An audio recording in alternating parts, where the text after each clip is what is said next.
Oke, selamat berjumpa lagi pemirsa. Kita ketemu di channel Rerasan Rembugan Rileks ala Seniman. Masih bersama saya Herman Rock, dan narasumber kita ini tidak main-main. Waduh, seorang empu, seorang ahli batu gitu. Pemahaman tentang batu luar biasa. Jadi tema kita di session Rerasan kali ini adalah batu, pengolahan batu dari waktu ke waktu, atau olah batu dari waktu ke waktu. Karena gini, beliau adalah Ki Ismanto ini yang sudah bergelut dengan batu dari waktu ke waktu dan dari hari ke hari, ya Ki ya. Sudah sangat akrab sekali dengan batu gitu. Beliau itu sudah menyatu.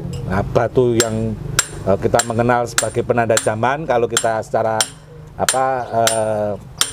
wawasan teoritik itu kan, selama ini kita mengenal peradaban itu ditandai dengan berkembangnya satu teknologi berbasis batu. Dari mulai batu tua, dari megalitikum, kemudian itu juga ada turunan kebudayaannya yang luar biasa dan masih bisa ditemui di semua kawasan Nusantara sebenarnya. Kemudian batu madya, kita masih mengenal berbagai macam peralatan yang dipakai waktu itu sampai sekarang masih dipakai, sampai batu muda. Nah, kali ini kita akan tanya banyak, mau ngobrol nih, kita ngobrolnya rileks, santai tapi bermakna gitu ya, ala seniman tetap gitu. Jadi Ki Ismanto ini salah satu ahli batu di Magelang gitu, dan masih konsisten sampai saat ini mengolah batu, karena beliau berada di salah satu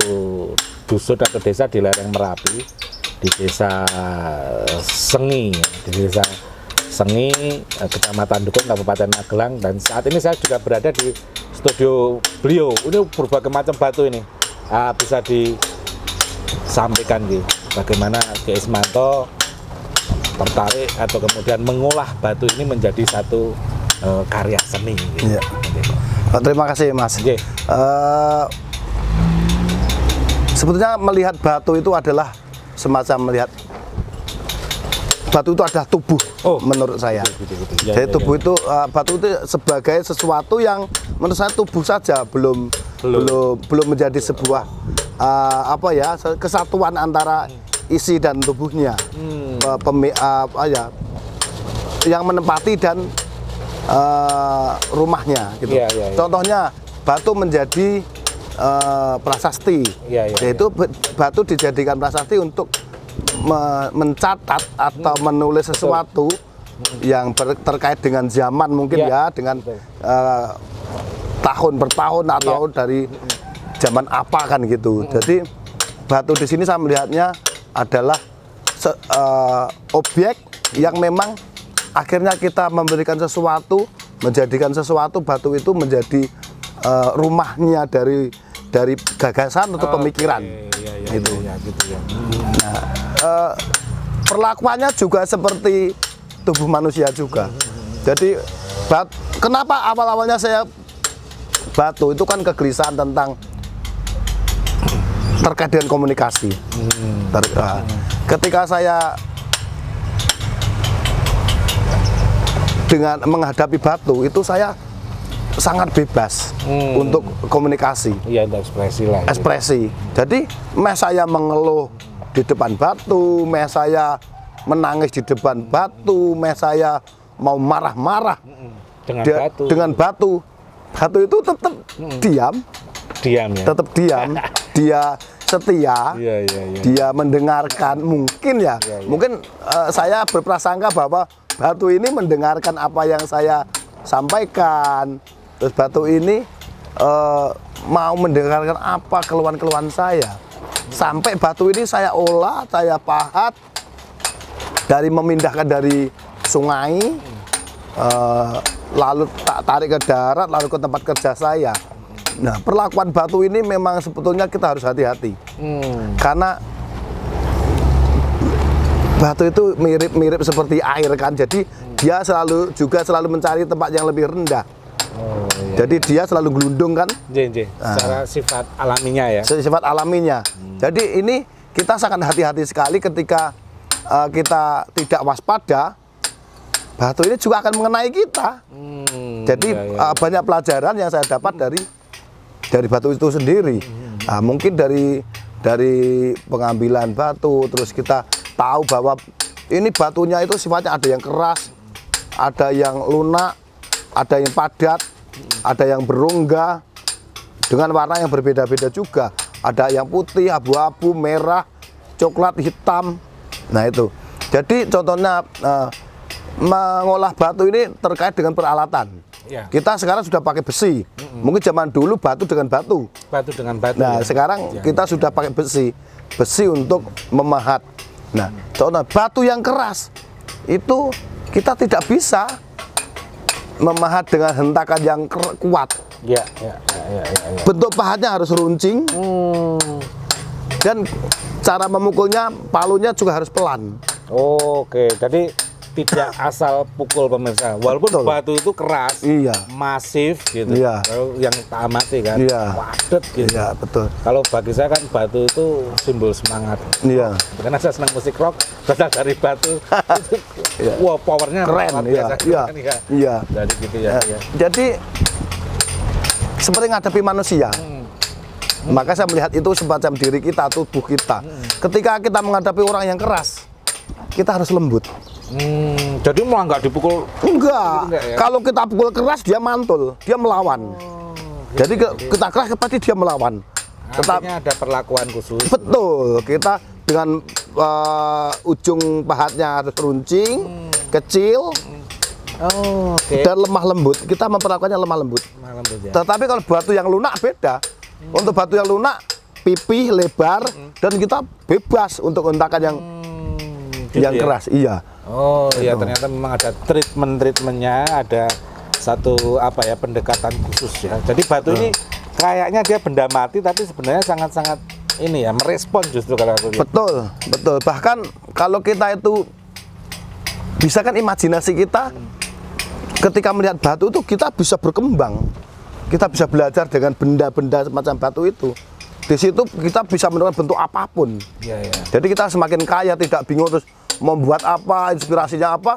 Kita dituntun saja kok sama batu. Gitu. Ya. Asalnya pakai ini ya, artinya intuisi, rasa. Ya. Kan? Itu memang harus juga melebur ya, masuk ke Betul. sifat batu. Batu itu kan persepsi umum gitu, atau saya sendiri kan selalu mempersepsikan sesuatu yang keras, Iya. sesuatu yang sangat-sangat masif, padat. Dan memang kalau kita mencermati karya-karya batu itu kan monumental, tapi Betul. dari mulai, terutama kita kayak candi lah. Iya. Di sekitar sini kan juga banyak candi, itu kan Betul. monumental. Kemudian Iya.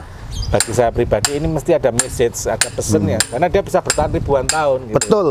Iya. Memang kita, jadi bagaimana kemudian tadi yang disampaikan Kiai Ismanto mengolah batu itu memang ada treatment khusus, atau mungkin zaman-zaman dulu juga sudah melalui proses-proses macam ini. Betul. Iya, saya rasa gitu karena nenek moyang kita itu cerdas banget. Karena kenapa?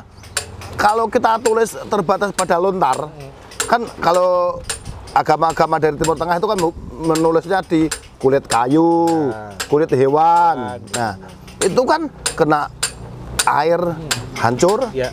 kena panas hancur. Betul. Lalu batu ini kena hujan, kena panas, dia kuat. Betul, betul, Nah betul, itu, betul. jadi kalau di Bali kan ada lontar juga kan, skrip zaman dulu tuh kan dari lontar-lontar. Lontar, betul. Tapi itu juga sangat rawan, Rentan ya. rentan banget. Tetapi ketika beralih ke tempat kami ada candi-candi, Iya. semua pesan-pesan itu ditulis di batu. Batu. Ini ya memang aus, memang wajar ya kena hujan, kena panas dalam kondisi rentan waktu yang sangat panjang beratusan tahun itu ada semacam korosi atau gigis-gigis itu memang wajar. Wajar. Tetapi paling awet itu batu. Iya, iya. Batu sama logam lebih awet batu. Betul, betul. Kan gitu karena sifat-sifatnya lebih apa ya? Mungkin logam kan mudah karat dan Iya, ada mudah korosif dia. lebih hancur kan, gampang hancur. Tapi batu di sini lebih awet.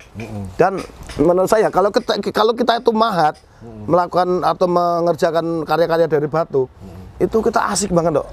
Asik banget karena apa ya? ketika kita masuk ke memahat atau apa itu, kita akan menemukan butir-butiran pasir, terus di situ akan menemukan lapisan-lapisan batu itu juga ada serat-seratnya, lapisannya. Nah di situ kita merasakan nyaman banget tuh, nyaman. Jadi tidak seperti bayangan kita, waduh keras banget ya, gitu. Ya. Capek nih mainan batu. Tapi ternyata kalau seperti yang diatur ke Ismanto tadi kan, ini memang punya apa kalau kita bilang durabilitas ya, daya yang luar biasa. Jadi kenapa dulu prasasti ditulis di batu gitu ya? Betul. Dan kita masih bisa menemui di beberapa temuan-temuan artefak yang memang itu berbasis batu, umurnya bahkan dari ribuan gitu ya. Ya. Itu terpahat semua. Biasanya prasasti tadi apa untuk mengcapture peristiwa-peristiwa tertentu, ya. Kemudian ada beberapa aturan juga tertulis di situ. Kenapa di batu? Karena memang biar bisa sustain, bisa dibaca selama-lamanya gitu. Betul. Karena kalau di logam ternyata juga punya tingkat korosivitas. Betul. Ini ya, kalau saya boleh membandingkan, ini karya alam beneran, lahir dari alam toh batu ini, dengan man-made juga. Kita mengenal logam kan juga sebenarnya belum lama ya. Setelah era batu kita memasuki zaman logam gitu. Iya. Nah artinya memang teknologi waktu itu sudah sangat saya pikir sudah sangat by design atau sudah terpikirkan oleh nenek moyang kita untuk bisa dilihat para anak cucu sekian ribu loh ya. Kalau kita melihat candi di sini, prasasti yang di sini juga masih bisa kita baca. Betul. Itu abad ke-9 kalau nggak salah. Iya. Artinya memang teknologi batu ini kan tidak semerta-merta hanya ngambil ini ada material digarap, tapi memang sudah dipikirkan untuk itu ya, long distance-nya lah gitu. Iya, betul. Jangka panjang gitu.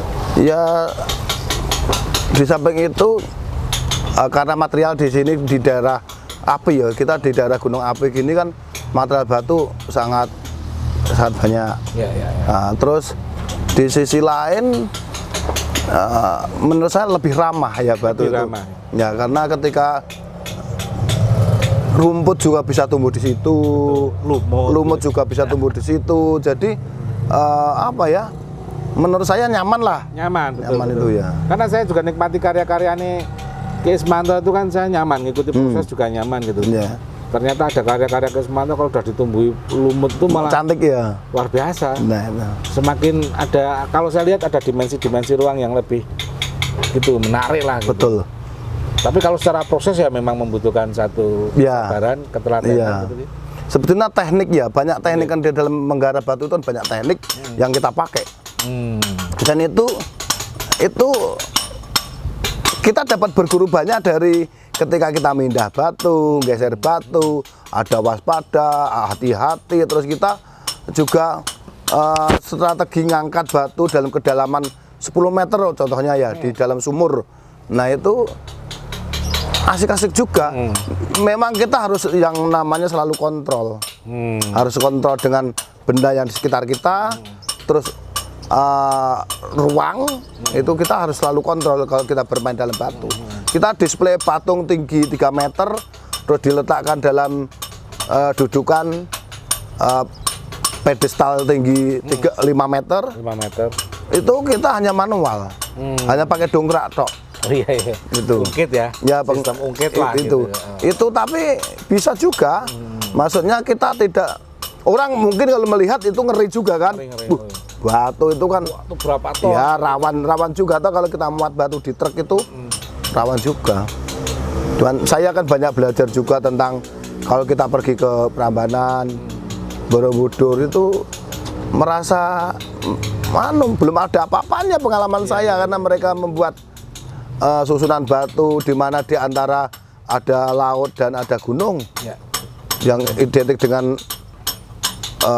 gempa. Terus konstruksinya yang puzzle. Nenek moyang kita dulu sudah mengenal puzzle. Iya, secara teknologi luar biasa ya. Dia saling mengait. Ketika ada gempa dia bisa bergerak. Betul. Jadi nggak mudah hancur. Itu saya nggak habis pikir saya kalau zaman dulu itu loh. Bisa menemukan teknologi itu ya. Iya. Kalau lihat di candi itu kan sistem interlocking apa kayak semacam ekor burung gitu ya. Oh, betul. Ini iya. Itu memang didesain yang sangat saya pikir kan dulu tuh memang kalau sekarang kita ada kuliah, kalau dulu itu kan saya mungkin kadewa guruan khusus para apa ya, ada para silpi kalau nggak salah istilahnya, para pembuat candi gitu. Kalau di zaman kita mungkin mengenal undagi, ada bedanya nggak? Ya. Saya rasa ya undaki kalau membuat rumah itu ya, undaki itu membuat candi rumah itu Candi juga rumah, kan ya. Kalau di Bali biasanya kita sebut undaki. Cuman kalau di Jawa basisnya watu ya? sama, watu, dan semua sebetulnya belajar tentang teori proporsi juga. Dari undaki juga semacam bangunan candi atau bangunan rumah itu kan apa ya, strukturnya seperti tubuh manusia. Betul, ada kaki, ada betul, kepala. Iya, ya kan? memang ada. Jadi ketika kita lihat itu tetap indah kan gitu, menarik kan gitu. Di Bali juga gitu dalam pembuatan rumah itu. Nah, dalam membuat patung pun sama. Itu dalam membuat patung tentunya membuat candi atau patung itu tidak jauh beda, karena memang kita pakai apa ya, ukuran-ukuran yang memang ideal. Itu ideal ya, presisi gitu, sangat-sangat terukur. Iya. Skalatis sekali. Betul. Ya walaupun memang saya juga nggak habis pikir zaman dulu gimana ya skalanya, tapi itu presisi loh kalau kita lihat candi-candi gitu. Terus kalau melihat karya-karya jenengan ini kan dinamis kalau aku lihat gitu kan. Kalau Ki Ismanto dari proses pengenalan batu, mencari batu, kemudian menjadi satu karya, ini ada sesuatu yang memang harus dipatuhi gitu. Kalau kita anggaplah itu satu peraturan khusus SOP gitu, ada nggak sih? Ada dari mulai mengenal batu, mencari batu, sampai kemudian tadi dari tangan angkatnya sampai dibawa ke studio menjadi karya, ada. Sebetulnya karena apa ya, batu, kita kerja batu ini kan saya hanya merespon tentang lokalitas. Karena kebetulan saya tinggal di bawah gunung, di sungai banyak batu, cuman itu saja. Terus untuk aturan-aturan cara kerja ya kita mungkin karena apa ya, kalau penggalian batu-batu itu memang harus ada aturannya. Contohnya kita tidak boleh mengambil batu di daerah yang ada cek damnya. Nah, itu takutnya nanti akan membuat cek damnya hancur. Betul. Nah, itu terus di tebing-tebing kita juga tidak boleh mengambil batu-batu di tebing-tebing, karena itu akan membahayakan kondisi lingkungannya, kelongsoran itu. Terus apalagi ke hutan, atau ini sudah yang memang hutan lindung atau apa, kita memang menjaga itu ada aturan-aturan tertentu yang kita tidak bisa seenaknya gitu.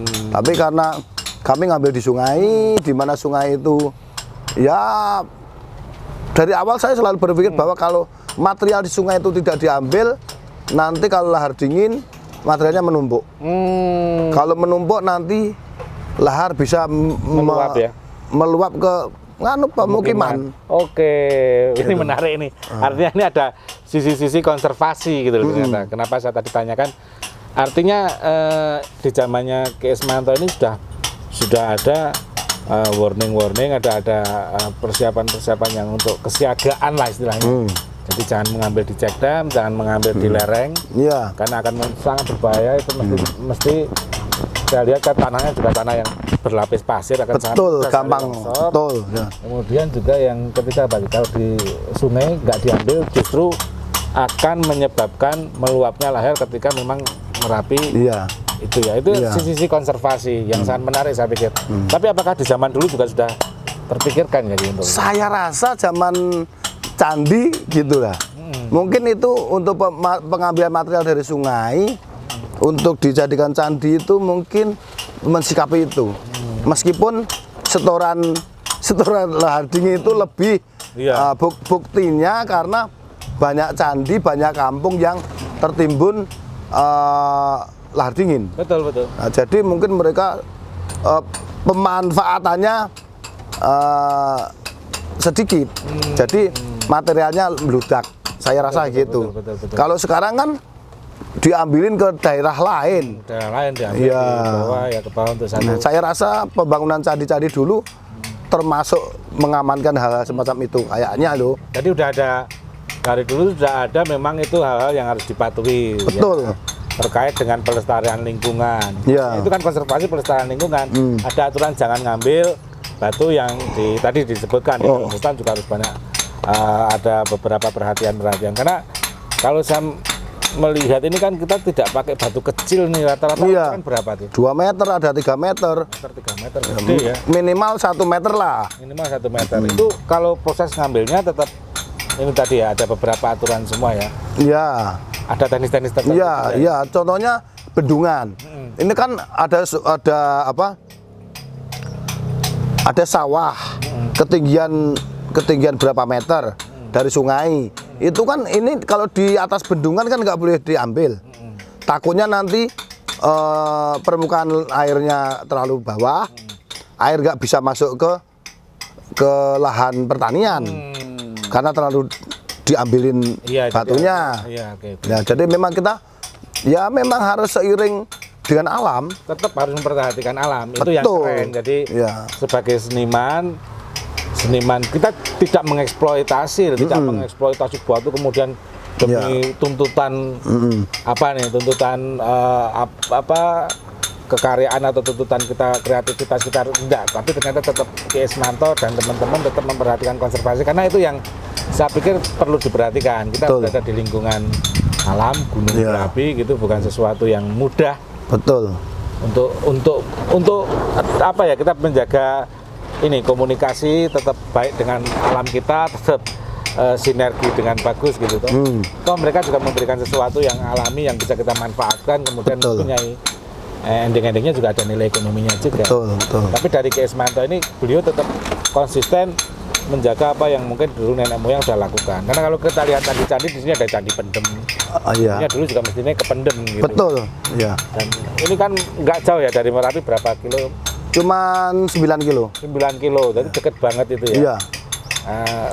Wawasan-wawasan mengolah batu termasuk konservasi memang sudah ada dari zaman nenek moyang Ki Ismanto tentunya. Betul, iya. Nah, itu yang memang wajib kita gali, kita istilahnya kita revitalisasi lah. Yang ada itu kemudian kita bangkitkan lagi. Betul. Jadi kalau selama ini ada proses yang cukup unik, bisa diceritakan unik dari mulai pengangkatan sampai ya, karena yang apa gitu. Batu ini kan beratnya tidak sama. Dalam artian ukuran 1 meter. Ada batu yang sifatnya ringan ada batu yang memang berat ada, karena tingkat kepadatannya beda. Ya, kepadatan. Dan itu juga karena kan kalau di kampung-kampung itu kan orang masih percaya kadang ya tentang batu ini ada isinya gini ini. Nah, itu kadang kita juga mikir juga kan karena kita sudah pikiran kita sudah kemasukan tentang sugesti dari masa lalu kan. Iya, betul. Apalagi batunya itu sudah kempling halus itu nih pinggir sungai kan. Kita juga enggak juga untuk wah ini kok ada hal-hal yang tidak pulang malah kesurupan lagi. Ya kan? Gitu ya. Nah, itu tetap masih kita tetap apa ya? Hati-hati dalam hal itu, meskipun kalau kita komunikasi kenyataannya kami membuat dari dulu aman terus. Nggak ada untuk di sini loh. Tapi ada karya itu setelah dibawa kemana baru rodo dadi itu gitu ya? Ada. Asik.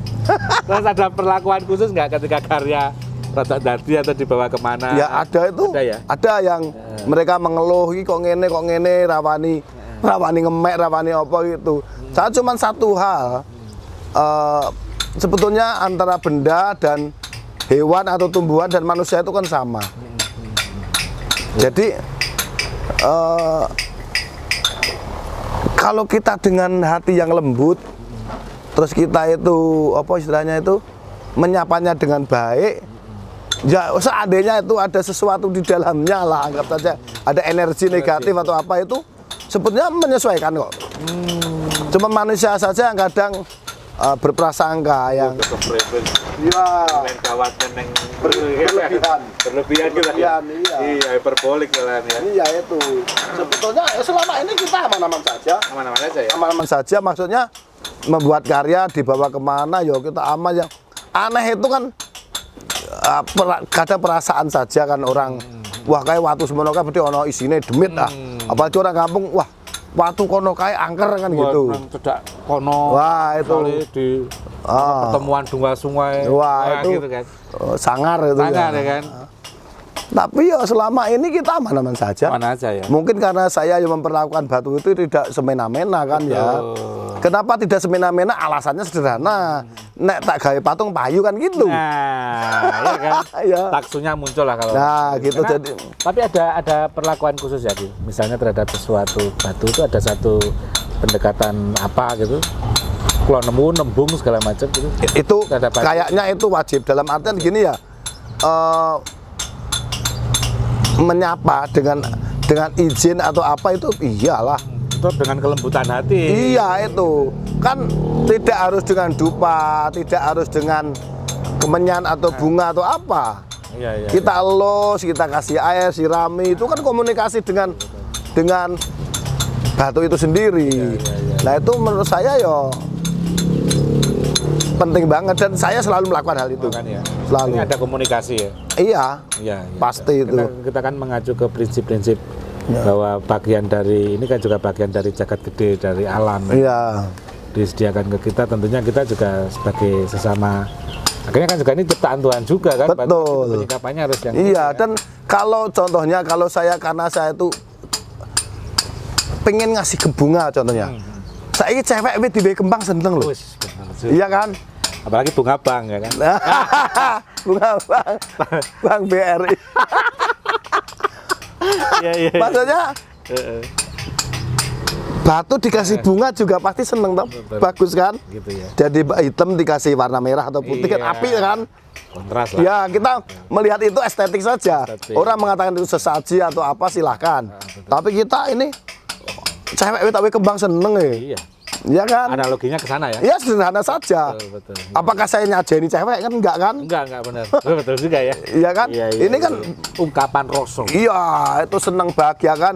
Tak kasih bunga itu. Musim panas gini yo batu dikasih air, sejuk kan? Jadi Juga, ya. kirindetan ya jadi enak. Kita ini saja sederhana kita pemikirannya tidak ora kudu wujud. Wah, contohnya wah kok seli dupa kan aroma wangi ya. Iya. Saya tuh seneng saja kalau nyalakan dupa itu seneng. Wah, karena aku seneng batu itu tak kasih sesuatu mungkin bayangan saya karena saya menganggap ini memang batu itu kayak benda mati ya. Iya. Tapi saya rasa semua benda itu ada energinya. Iya. Itu memang benar sih. Jadi kayak imbal balik ya kalau kita kembali lagi dari waktu ke waktu. Mungkin dulu pas zaman-zaman orang menemukan batu juga itu benar-benar juga tidak sekedar mereka menemukan, tentunya ada proses-proses. Zaman-zaman waktu itulah periode-periode entah zaman dari batu tua sampai batu muda itu kan ada eksplorasi yang dilakukan gitu kan. Tentunya juga akan melalui ada seperti tadi ketika kita senang tentunya batu juga senang. Walaupun kemudian kita bicara itu waktu itu kita ke nilai guna, itu menjadi kapal, Ya. itu menjadi mata tombak. Iya. Kalau sekarang masih kita pakai sebenarnya itu. Iya.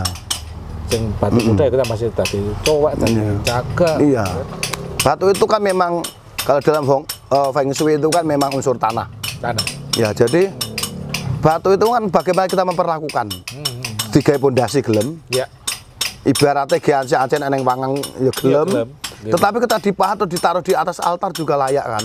Bagus. Nah kan gitu. Jadi bagus banget. tinggal kita perlakukan seperti apa batu itu. Manusia pun gitu. Kita sama istri, sama anak, sama orang lain, mereka kami perlakukan sebagai apa kan gitu. Oke. Nah, kita menghormati, menghargai mereka. Ya pasti timbal balik kan. Itu saja sederhana. Jadi Perlakuan ya. iya dari awal tetap ketika tadi saya ngomong tentang tubuh, itu kan semua terkait dengan perlakuan kita. Bagaimana kita mensikapinya, Iya, kan gitu. benar. Kita main-main dengan batu, ya kena batunya lah gitu Ya, aja lah. batunya rasain dulu. Ayo bener loh. Iya Kan kan? analogi itu kan. Iya. Saya kan penggemar batu. Baik dari karya-karya yang modern, kontemporer kayak punya jenengan atau yang klasik. Iya. Saya kan seneng main-main ke hampir semua situs-situs candi lah. Tapi menikmati batu gitu kan. Tapi belum dapat karya saya ya. Oh belum. Saya kecil aja. Tapi yang itu ya. Cili tapi jelimet ya. Adile garap malah rumit. Tambah rumit. Kecil tapi giok. Iya, saya tuh kalau mencermati gitu ya, ragam hias aja itu saya udah kagum-kagum gitu. Apalagi yang patung-patung gitu. Itu benar-benar wah ini pencapaian di masa itu loh. Jadi kan ya mungkin abad-abad awal yang batu yang sudah ini ya batu sudah menjadi candi kan ya abad-abad 3, 4 mulailah batu yang bagus-bagus sebelumnya juga ada sifatnya budan-budan ada ini aja kan. Iya. Tapi ketika lihat proses itu yang pikir itu ribuan tahun loh sampai ke jenengan. Iya. Ya kan? Betul. Abad ketiga keempat itu artinya itu masih sustain. Bahkan dari beberapa peneliti senior itu ada 2 hal yang masih ada di kalau kita merunut ke candi atau ke relief itu 2 keterampilan skill sosial masyarakat yang masih ada itu adalah pemahat atau pengolah batu dan pengolah tanah atau keraton. Nah, artinya sejauh ini kan Ki Ismanto ada juga menalurikan dari nenek moyang itu atau menjadi spirit, menjadi sumber gagasan gitu dari apa yang dilakukan nenek moyang itu terhadap batu. Yang saya rasakan itu saya itu kayak ini aja, kayak diberi sesuatu yang menurut saya sangat berharga. Jadi saya itu di dunia batu ini, karya seni batu ini, saya itu semacam kayak diletakkan, diberi sonder, diberi kebahagiaan menurut saya dari situ. Karena ya puji syukur kalau saya memegang batu itu menjadi sebuah karya yang selama ini disenangi orang gitu loh. Nah, itu kan bagi saya kan yo menarik gitu loh. Karena pengertian touchscreen itu tidak selalu dalam HP. Karena nenek moyang dulu kita kan sudah touchscreen. Ya kan, sentuh terjadilah kan gitu. Betul. Dulu tuh sudah ada. Nah, sekarang kita diwarisi itu juga kan dengan batu. Dadi ombak, dadi reco, dadi ukiran, dadi muntu, dadi cowek. Iya, ya kan asbak. Fungsionalnya ya. Iya kan? Betul. Gitu.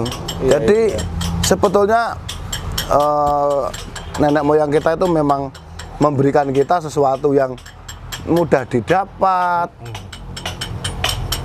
Dan ya tentunya mingkerek gede cilik lah. Nek patung gede ya memang abot. Patung cilik enteng. Nah gitu. Tapi kenyataannya saya dari batu saya bisa hidup, bisa mengajak teman-teman kerja kan gitu. Sekaligus melestarikan warisan nenek moyang. Betul. Kalau kita pergi ke Borobudur, Prambanan itu kita seneng banget lah dari teknik membuat ornamen contohnya. Dalam jarak pandang 10 meter, ornamen kecil itu dimensinya muncul banget ya. Seneng banget kita itu. Itu. Asik dan di situ ada kesungguhan yang kalau melihat ornamen itu kesungguhan berkaryanya tuh tampak banget. Artinya itu persembahan ya. Betul, persembahan. Tadi tuh. Iya. Waduh, tapi betul. Persembahan. Iya. Terlepas nilai religiositas, tapi ini memang ada persembahan. Iya kan pengabdian ya dulu, pengabdian. Tulus toh? Iya, tulus. Kalau tulus itu kan gawe untuk persembahan itu kan seapi-api. Betul. Beda nek golek duit. Saat cepet-cepetnya. Tadi ya kotak-kotak ya ora apa-apa. Yang penting simpel yang tadi. Lah tadi duit itu. Nah, di situ memang hasilnya beda. Ketika kita orientasinya tuh uang dengan untuk dipersembahkan itu beda banget. Kalau dipersembahkan kan aku gawe patung seapik mungkin untuk saya persembahkan ke kasih saya. Atau orang yang terhormat. Orang yang saya hormati itu pasti kerjanya kayak Borobudur, kayak Prambanan, kayak Candi Asu itu kan membuatnya betul-betul nggak pahat, nggak tajam, pahatnya ditajamin biar indah, biar yang tak beri persembahan itu bahagia, senang kan gitu. Iya. Karena memang itu bisa jadi daya tarik sekian ribu tahun gitu. Betul. Ya. Itu bagi semua loh yang sampai ke mancanegara. Betul. Sampai seluruh dunia itu menikmati menikmati candi, benar-benar menikmati gitu. Betul. Sebagai sebuah karya seni yang existing loh gitu. Karya seni berbasis waktu loh itu. Iya, betul. Ribuan tahun gitu. Artinya tadi memang rasa yang kemudian bisa atau intuisi yang terekspresikan di batu, sementara image atau asumsi orang itu kan Wanel, watu, tos. Iya. Identik dengan atos. Keras. Iya betul. Gitu kan. Kalau orang mendengar musik rock itu kan, Iya. itu kalau orang berpikirnya keras. Tapi kalau berpikirnya gairah. Saya melihatnya itu bukan keras, tapi gairah yang membara kan gitu toh. Anti ngantuk. Ya, betul. Kalau kayak musik rock ngantuk diperiksa gitu. Padahal ono sera beres kuwi. Darah tinggi atau dia kakean gula gitu Ya bisa. Bisa itu atau mungkin yo penyakit ngantuk. Iya. Kalau kembali ke Batu gitu. Terus kita udah melewati ribuan tahun, tentunya ada mitologi tertentu yang pernah dapat gitu atau bisa disampaikan gitu. Kalau cerita itu kan ada, tapi itu cerita kampung itu ada Ki Ageng Selo itu. Oke. Ki Ageng Selo yang dia Anjlogro Mahat Batu itu, Iya, betul. yang dia tetap semuanya pendidikan tentang hidup. Contohnya dia kepengen jadi matahari, kepengen jadi hujan, kepengen jadi apa, akhirnya jadi tukang Anjlogro meneh itu, gitu tukang mahat itu loh. Mahat lagi, Iya. Anjlogro lagi. Karena batu kalahnya dengan, kan dia kagum batu itu kena panas ya apa-apa, kena hujan apa-apa. Ada pengen jadi matahari, kepengen jadi hujan, akhirnya kepengen jadi batu. Setelah jadi batu dipahat ke tukang Anjlogro. Iya. Ada dari tukang Anjlogro Daripada dipahat ya kan. Iya. Oke. Nah itu kalau hanya cerita kalau yang lebih apa ya, menurut saya yang pelajaran yang lebih kuat itu kan kami melihat nenek moyang kita dengan berkarya dengan batu. Itu kita sak kuwate karo pengertian sak kuwate itu nek kuwate ngangkat watu sekilo ya kilo, watu 2 kilo 2 kilo. Jadi kita sebagai kontrol bagaimana mengambilnya batunya dan sebagainya, dan kita bisa belajar dengan batu itu sendiri. Bagaimana setelah saya sampaikan dari awal tadi, intinya nak watu itu kita banyak belajar. Dan kita saja diajari dari batu itu untuk menjadi sifat yang nerimo. Oke, nerimo ya. Iya betul. Filosofinya nerimo. Iya, waspada, nerimo. Waspada dan nerimo. Iya. Waspadanya di sebelah mana? Waspada ketika kita mengolah batu. Oh, mengolah batu ya. Tapi ketika kita filosofinya ngambil batu, kita nerimo toh. Dincii gelem, Iya. dikapapake gelem kan gitu. Nerimo itu. Dia hanya diam gitu. Padahal kalau balas dendam bahaya kan. Atos banget. Wah, lempar batu gitu ya. Itu kan karena ulah manusia. Ulah manusia. Batunya kan cuma diam. Diem ya. Iya. Oh, bener juga ya. Akhirnya itu nafsu manusia. Iya, nafsu manusia yang menggerakkan, iya. Manusia nggak waspada keterlindas batu. Betul. Ming doklek po. Ming pecah. Iya kan? Iya benar. Nah, jadi batu ini bersifatnya lebih apa ya? Kita harus waspada, tetapi saya mengambil dari apa ya, ilmu dari batu itu karena kita menjadi pribadi yang nerimo. Iya. Itu filosofinya bagus loh. Nerimo loh. Iya. Mau dilempar kemana aja Niko. Mau ya. Dibuat apa aja Niko iya, ya toh? Iya, gampangane ge ance-ance wong bebuang toh. Iya, neng kali itu ya itu meneng wae kan. Aja gitu. Iya, tetapi ditaruh altar ya ora sombong kan. Enggak sombong. Aku tidak Gusti Allah. Dibuat patung indah. Jadi saya lagi dulu altar disali dupo. Apakah dia wah, aku kok enggak kan? Aku waktu berbusurku. Enggak, batu tetap diam. Iya kan? diam. Batu tetap diam. Ya, ini filosofi yang keren. Nah, sederhana nerimo kan itu. Nerimo, diam, tapi punya kewaspadaan, punya power yang gede. Iya. Ternyata juga punya prestis juga. Betul. Ketika dia ditempatkan di altar, Iya. kemudian menjadi satu bilik candi yang agung. Nah, atau menjadi dampar kencono. Nah, gitu kan kalau di keren. acara dulu katanya di batu gitu kan. Iya, atau pondasi rumah. Iya. Itu kan ngeri juga kan? Iya. Untuk pondasi rumah itu kan monggo ya. Iya, kan tidak kalah dengan yang di atas altar. Betul. Walaupun nggak kelihatan ya kan? Iya, meskipun nggak kelihatan. Betul. Dia menyangga kan. Nah, itu. Jadi bagi saya dari batu saja kita dapat banyak ilmu lah. Iya, benar. Gitu. Bahkan kalau kita mensikapi tadi batu itu punya filosofi yang bagus ya. Tapi kadang manusianya lagi itu selalu dia menganalogikan batu itu dengan sesuatu yang kurang bagus. Iya. Dasar kepala batu. Nah, gitu kan. Iya. Wah, kena batunya nih dia. Iya. Lempar batu sembunyi tangan. Seolah-olah batu itu selalu menjadi apa ya, menjadi satu analogi yang apa ya, kurang. Padahal kita kan sebetulnya tidak tahu batu itu bisa lebih bernilai dari benda aslinya. Contohnya patung sapi sebesar sapi, kuwi nak didol iso tuku sapi 20 lho. Iya. Itu ya. Sapi siji asli sapi dengan patung sapi, kan larang patung sapi Mas Herman. Betul. Iya. Maksudnya orang tidak berpikir ke sana. Coba kita melihat lebih ke arah itu, tidak sekedar lempar batu sembunyi tangan, karena batu hanya dilihat kerasnya, bukan indah lembutnya, diamnya, nerimone. Agak susah gitu sih. Enggak, orang enggak mau menerima itu, hanya watu ki atos. Iso ki balang, iso ki macam-macam. Dinak wong dablek diunekke kepala batu atau apa. Nah itu berhati batu atau berhati apa. Batu. Itu analoginya kan analogi yang negatif lah kan. Iya, padahal batu itu ada batu mulia. Kan iya, macam-macam kan? Iya, batu mulia.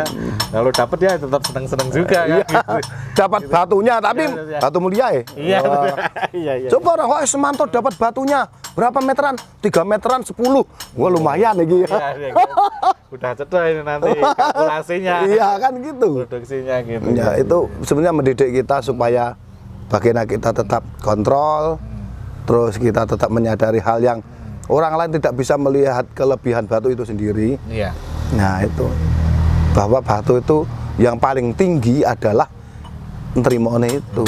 Ini sebenarnya yang memang perlu kita kupas ya untuk teman-teman pemirsa channel Rerasan itu, kan kita memang harus ada sesuatu value, ada sesuatu nilai yang bisa disampaikan. Betul. Jadi kita selalu selama ini kan kita jujur ya, untuk serem dengan waktu gitu. Keras, yang berat, yang apa dingin, cool gitu. Iya. Kesannya angkuh. Apa meneh misalnya kembang.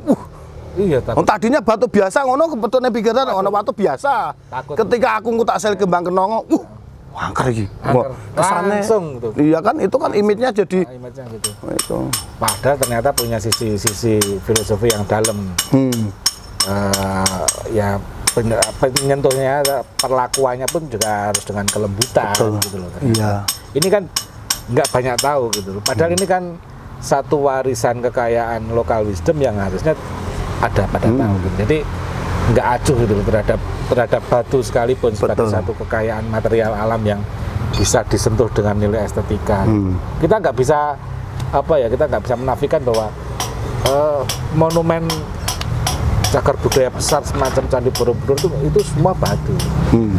Itu semua kemampuan olah pikir, olah rasa yang luar biasa. Jadi dikagumi orang sedunia. Tapi kadang kita kan lewat-lewat aja, wah Borobudur itu sekedar, apalagi sekarang cuma selfie. Kita nggak sempat ngamati pengolahan batunya tadi. Betul. Orang tidak berpikir, nggak bisa belajar dari batu yang sederhana. Betul. Karena orang hanya melihat contohnya patung, wah patungnya wape. Ono sih rasa seneng alaming watu kan gitu. Iya betul. Nah, tapi kita kalau semacam saya, batu sing gletak neng kali itu pun saya bisa menghargai karena dari bentuknya, ada pori-porinya, itu indah. Indah ya. Belum dipahat saja saya, indah, keren. Rasa gitu. itu ya? Iya, itu rasa. Oke. Karena memang saya suka mengolah batu. Mengolah batu. Kalau untuk orang yang tidak biasa di bidang itu mungkin ya tidak tertarik kan. Tapi bener loh Ki. Kalau sudah jadi karya, wah asik banget kita lihat ya. Iya. Tapi kalau nuwun sewu masih bahan mentah itu kan kita pusing loh lihatnya sebenarnya. Karena kita belum bisa menikmati kan. Iya. Ya indah sebenarnya. Iya.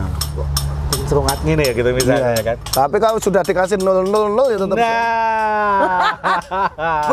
Ono angkane men gitu. Coba ada batu ya. Batu terus yang datang itu lek timbul. Itu nanti mungkin untuk properti pentas. Pentas betul. Nilainya batu piro. Betul. Ini ketika yang datang itu Pak Kadus Nur. Paling dikepuk dari pondasi. Pondasi gitu. Nek sik teko Ismanto. Wah, iki larang kudune. Sik nuku kang timbul, karo sik nuku kang Nur atau sapa si Kadus iki sapa? Agus.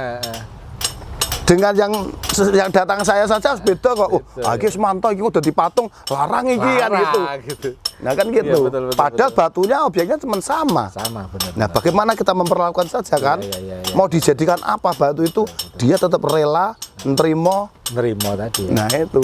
Luar biasa nerimonya. Jadi kalau misalnya mau dibiarin bentuknya kayak gitu ya kayak gitu aja. Iya. Sekedar misalnya nanti buat fondasi, buat mungkin nggo nyuci, Cowek. gitu. Atau mungkin properti cerita ketoprak sing jebles kiring dhuwur watu. Ada Kang Timbul itu ya. Kang Timbul itu. Iya. Nah, terus di tangan Mas Mehmet juga malah jadi musik batu. Musik, Itu kan iya. kebetulan saya mengawal mulai dari proses riset pertama sampai penulisan itu. Itu memang luar biasa gitu. Iya. Dan ketika dipentaskan, karena saya ikut terlibat di proses pentasnya, dahsyat itu. Kenapa? Kayak sedikit cerita nih. Itu ini butuh miking ya, mic gitu, yang khusus untuk menangkap semua ambient itu. Dan terus ada juga teman itu Mas Agung eksplorasi juga narinya di atas batu itu nggak biasa sembarangan waktu kita pentaskan di Bentara Budaya Jakarta ya. Saya sampai ngundang teman saya yang ahli sound gitu. Karena harus bisa membaca detail-detail frekuensi masing-masing batu beda. Gitu. Tapi ketika kemudian kita pakai ya era modern kan, kita menggunakan alat-alat itu ya, mikrofon tadi, komposisinya beda gitu. Dan dahsyat. Batu sini sama batu mana misalnya kemarin ya, Palimanan kita ambil, semua batu kita sampling gitu. Saya juga sampling semua sampai yang endapan-endapan dari Tulungagung itu kita sampling. Beda loh. Itu lagi keperlakuan ya kan. Betul. Perlakuan gitu, pengolahan gitu. Walaupun juga memang sebenarnya zaman dulu juga sudah ada, kalau kita ke Gunung Padang itu juga ada satu ini yang jadi instrumen. Kita juga sudah ada talempong batu gitu. Artinya ini multifungsi. Betul. Sebagai kita kaitkan dengan konteks kehidupan sosial masyarakat dari zaman ke zaman loh. Betul. Dari periode ke periode. Sebelum Masehi sampai sekarang. Tapi kalau main ke tempat jenengan saya seneng banget karena energi batu itu beda di sini sebenarnya gitu. Gitu. Ada filosofi selain tadi nih, selain waspodo itu ada kalau bagi kehidupan Ki Ismanto sendiri? Kalau saya lebih ke dia itu yang guru saya bagi saya. Guru juga, batu itu guru bagi kehidupan saya. Betul. Batu adalah guru bagi kehidupan saya. Ya, di dalamnya itu kan ada sabarnya tadi, ada waspadanya tadi, ada kuatnya tadi. Nerimo. Itu kan di dalamnya. Intinya kan saya berguru pada batu. Batu itu menjadi guru bagi kehidupan saya. Butir-butirnya ada dalamnya tadi. Ono waspodo, ono sabar, ono macam-macam. Itu ya penyikapan filosofisnya ya. Iya. Benar-benar kita bisa belajar dari sebongkah batu. Iya. Artinya material yang disediakan alam ini, kalau kita seperti Ki Ismanto itu mendalaminya itu punya totalitas, itu jadi memiliki nilai fungsi guna manfaat yang luar biasa. Bahkan bisa belajar loh dari batu. Iya, maka akhir-akhir ini saya ada kata-kata gini, belajar pada diam, karena batu itu kan identik dengan diam. Betul. Belajar pada diam. Ketika belajar pada diam itu kan kuncinya di diri kita. Belajar pada benda mati kan, itu kita harus hidup betul. Pikiran kita hidup, nalar kita hidup, hati kita hidup. Itu maka kita menemukan. Terakhir saya nulis di story itu belajar pada diam. Ini filosofi yang ditunggu-tunggu nih dari Ki Ismanto itu filosofinya keren-keren gitu. Ini keren-keren lah, pokoknya sangat-sangat wah luar biasa lah. Wisik alam gitu. Namanya batu gitu. Jadi belajar pada diam ya. Iya. Belajar pada diam itu artinya yang kita gerakkan semua instrumen tubuh kita. Betul. Kita masuk ke ruang batu itu sendiri, kita masuk ke ruang diam itu sendiri. Karena ketika kita berguru pada manusia, kita bisa saja kita ada istilah terkontaminasi atau pola pikir kita dipengaruhi doktrin ya. oleh orang lain. Ketika pada batu, pada diam, hal yang diam, entah itu batu, entah itu apapun yang diam, atau Mas Herman itu diam, tidak pernah komunikasi dengan saya, tapi saya bisa belajar dengan Mas Herman. Dari kehidupan Mas Herman, dari cara berpakaian, cara berbicara, cara belajar, banyak hal. Dan jenengan tidak tahu kalau jenengan itu guru saya. Karena saya hanya konsepnya belajar pada diam. Mantap. Mantap banget. Ini filosofi yang luar biasa. Jadi saya juga mau praktek nih belajar pada diam. Karena saya sedikit flashback gitu, ada cerita Bambang Ekoloyo itu kalau nggak salah. Belajar manahnya karena dia ditolak kan belajar sama pendeta Durna kan. Oh iya betul. Arjuna, wah aku mau kayak Arjuna. Dia konon cuma menciptakan dari batu, bikin patung gitu. Dia benar-benar menghayati bahwa itu Durna gitu. Ini, Ya kan? ini, itu kan yang hidup sebenarnya bukan patungnya, Bukan. tapi justru yang belajar, Iya. yang hidup, yang punya rasa, Iya. beroso, iya kan, Iya. yang kreatif, semua kan justru yang belajar. Ini kan cuma patung, ini hanya batu, hanya diam. Kalau kita berpikir, tetapi ketika yang melihat itu kreatif, hidup, mau mengolah semuanya, jadi menemukan banyak hal dari diam itu sendiri. Memang. Seperti halnya ketika kita meditasi, kita diam. Dari situ di dalam berkecamuk dan kita akan menemukan inti dari diam itu sendiri. Betul. Wus, keren nih. Inti dari diam. Oke. Terima kasih sekali, ini luar Ya. biasa. Nanti kita akan sambung lagi di segmen lainnya. Kita masih bersama Ki Ismanto di channel Rerasan Rembugan Rileks ala Seniman. Terima kasih infonya, Ki. Ilmunya Siap. luar biasa, teman-teman. Sampai di sini dulu, nanti kita lanjut di episode berikutnya. Ya, tetap waspada dan apa itu tadi istilahnya, waspada dan pasrah, eling gitu. Nerimo gitu ya, nerimo. Jadi itu filosofi batu dan belajar pada diam. Itu highlight. Nah, oke teman-teman, ini informasi yang menarik sekali. Saya pamit dulu. Terima kasih Ki Ismanto. Ya. Salam Bagas Waras. Sampai bertemu di episode berikutnya. Thank you Ki. Luar biasa. Mantap.